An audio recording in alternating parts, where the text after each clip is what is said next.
নমস্কাৰ, আমাৰ চেনেললৈ আপোনালোকক স্বাগতম জনাইছোঁ।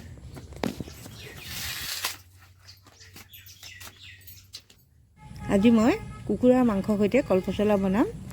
ভিডিঅ'টো আপোনালোকে শেষলৈকে চাব।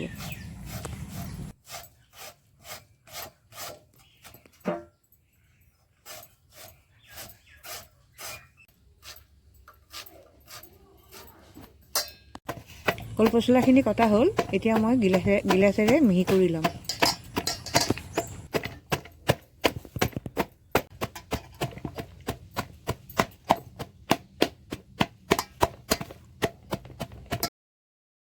এতিয়া মই পচলাখিনি ভালদৰে ধুই ল'ম।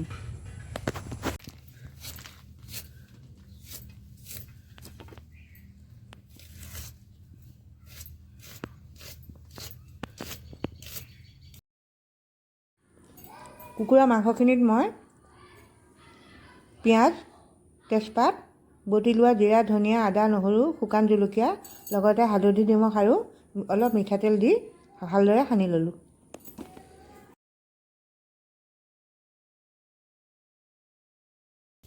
সানা হ'ল।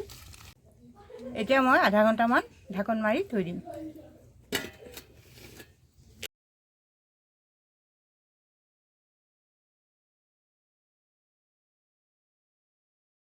কেৰাহী গৰম হোৱাত মই মিঠাতেল দিলোঁ আৰু শুকান জলকীয়া দুটা ৰঙচুৱাকৈ ভাজি ল'লোঁ।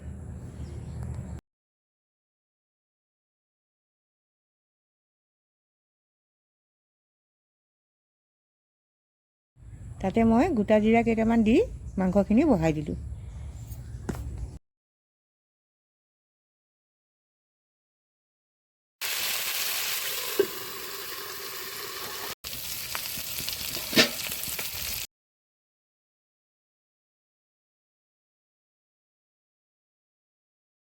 এতিয়া মাংসখিনি ভালকৈ ভাজি হোৱাত মই পচলাখিনি দি দিলোঁ।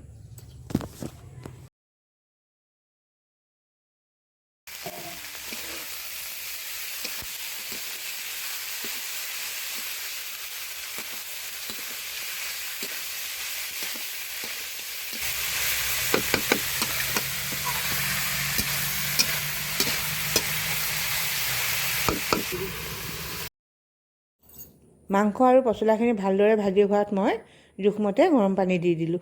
এতিয়া মই তৰকাৰীখিনি কিছু সময় ঢাকি উতলিব দিলোঁ।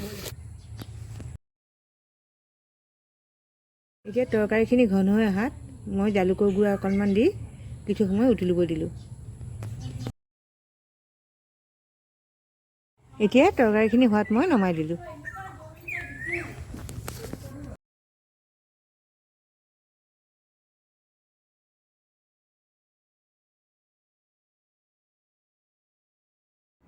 চাটনিৰ বাবে মই পদিনাৰ পাত অকণমান ছিঙি লৈছোঁ।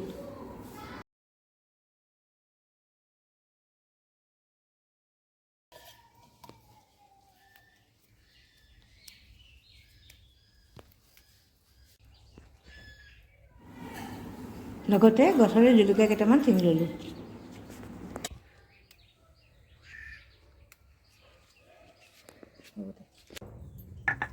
এতিয়া মই পদিনা, তেতেলী টেঙা, নহৰু আৰু কেঁচা জলকীয়া দি চাটনিখিনি বটি ল'ম।